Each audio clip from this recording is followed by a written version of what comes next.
sebuah gerakan moral untuk pemanfaatan dan tata kelola sampah yang ada di wilayah Kabupaten Pulang Pisau. Semuanya untuk menjaga kebersihan dan kenyamanan untuk mewujudkan Pulang Pisau yang semakin indah. Kita akan ikuti proses pengolahan sampah di wilayah Kabupaten Pulang Pisau.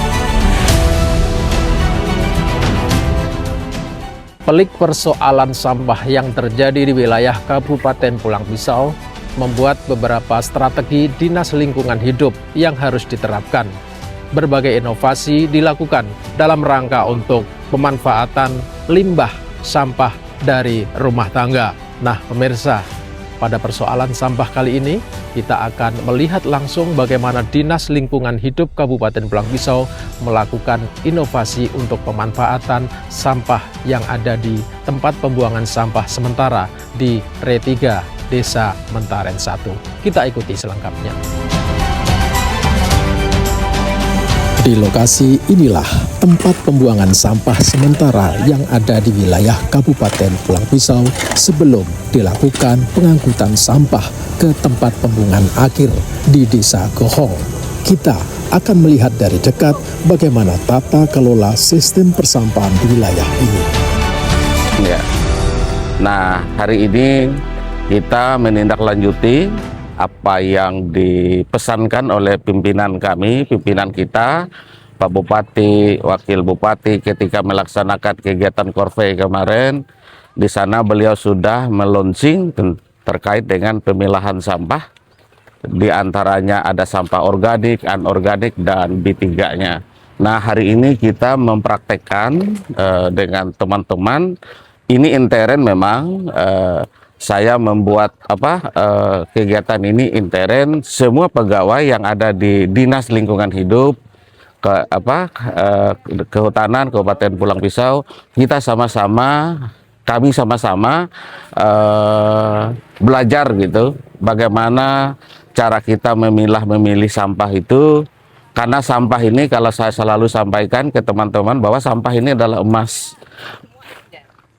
Sehingga sampah ini kalau kita dikelola dengan baik, maka dia ada nilai produktifnya, ada nilai rupiahnya kalau kita kelola dengan baik.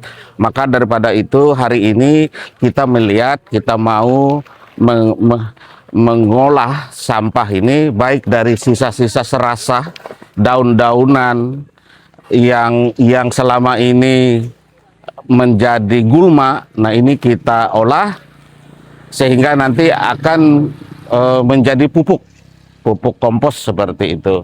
Nah, ini ya, alat-alat yang kita buat.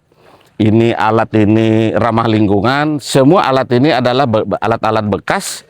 Nah, sehingga inilah yang kita coba nanti. Tapi ini mudah-mudahan doa kita bersama sehingga alat-alat yang kita buat ini bisa efektif dan bisa menghasilkan pupuk kompos yang baik.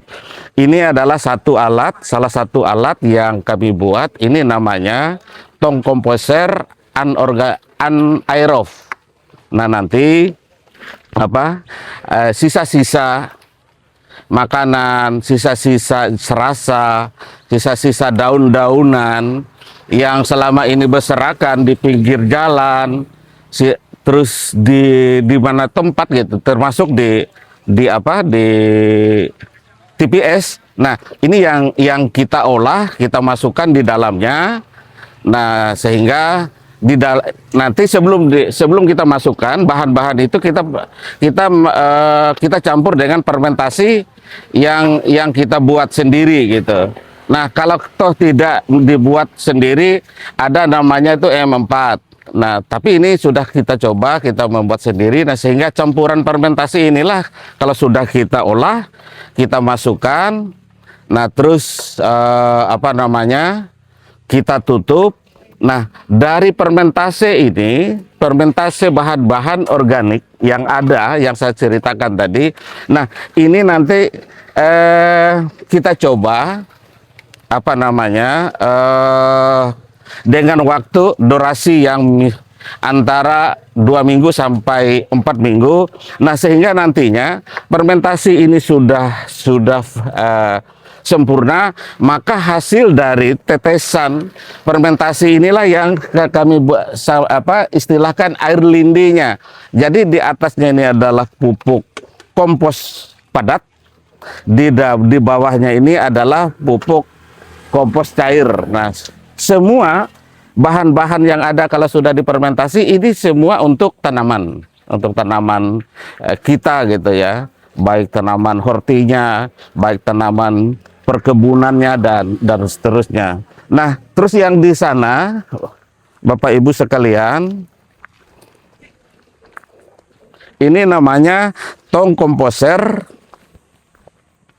aerob. Ini juga bahan bekas yang kita buat.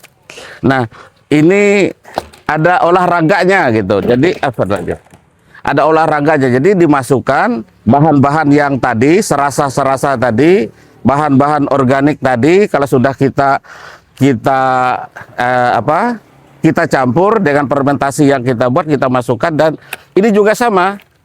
Cuma yang ini hanya untuk pupuk kompos padat kering namanya. Ini aerobnya. Kalau yang tadi anaerob, ini yang aerobnya. Nah, terus yang selanjutnya hari ini kita coba, karena permasalahan di tingkat masyarakat, di tingkat petani itu bagaimana caranya fermentasinya. Biayanya mahal, Pak. Terus M4-nya bagaimana mencampurnya. Kami mencoba membuat inovasi di TPS ini, sehingga hasil dari sampah-sampah rumah tangga yang berserakan di TPS itu, nah kita membuat, jadi kita tidak lagi tergantung ini M4-nya. Jadi ini murah meriah. Nanti kita akan coba kita buat M4 ala pulang pisau. Jadi ini kan pabrik nih. Nah, sekarang kita buat M4-nya, kita buang, nggak usah kita pikirkan. Nah, sehingga kita buatlah di sini. Nah, dengan harapan bahwa ketika masyarakat petani yang mau membuat pupuk kompos fermentasinya ini gratis. Nanti silahkan cedokkan air ini, tetapi ini air ini sudah kita fermentasikan. Makanya bahan-bahan yang ada ini seharusnya ini kentang, ini kentang yang ada, cuma kami kemarin tidak dapat. Nah, ini kami rebus. Ini bahan yang untuk kita membuat M4 ala pulang pisau. Ada kentang tadi Pak Suratman, ini ada Yakult, ada ini gula merah. Terus ada juga tambahannya, ada gula pasir. Semua bahan ini ada di dapur. Nah, maka kami berharap nantinya yang berperan penting, yang sangat menurut saya ya, yang aktif di dalam rumah tangga, karena sampah-sampah yang ada ini sumbernya semua dari dapur. Siapa yang di dapur itu? Ibu-ibu. Makanya kunci ibu-ibu itu sangat penting hari ini. Makanya sasaran kami adalah semua pegawai yang ada di Delha, ibu-ibu yang berperan aktif. Karena kalau bapak-bapak paling gampang, dia nggak tahu bagaimana cangkang telurnya, akhirnya dibuang gitu. Tapi kalau ibu-ibu, ini yang ke depan sasaran kami, ketika ibu-ibu memasak di rumah, di dapur, ketika dia mau masak nasi ya, nah cucian beras yang pertama itu bagus. Nah, ketika mencuci beras, kepikiran, oh sayang ini dibuang, maka disimpanlah. Nah, ini kalau kita olah, cucian beras ini luar biasa.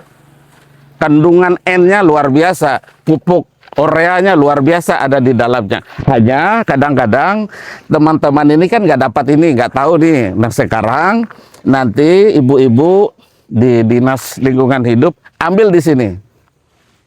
Ambil di sini, cedok, bawa kemasan botol, nah cedoklah di sini.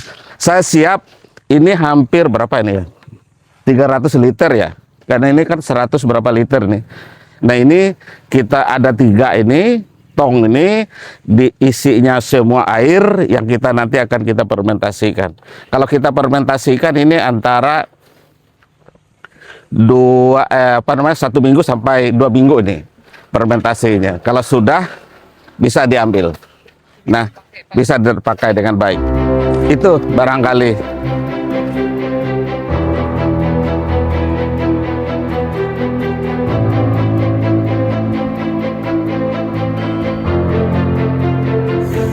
Demikian ulasan kami tentang inovasi Dinas Lingkungan Hidup Kabupaten Pulang Pisau dalam tata kelola sampah serta pemanfaatan untuk hal positif yang bermanfaat bagi masyarakat kita.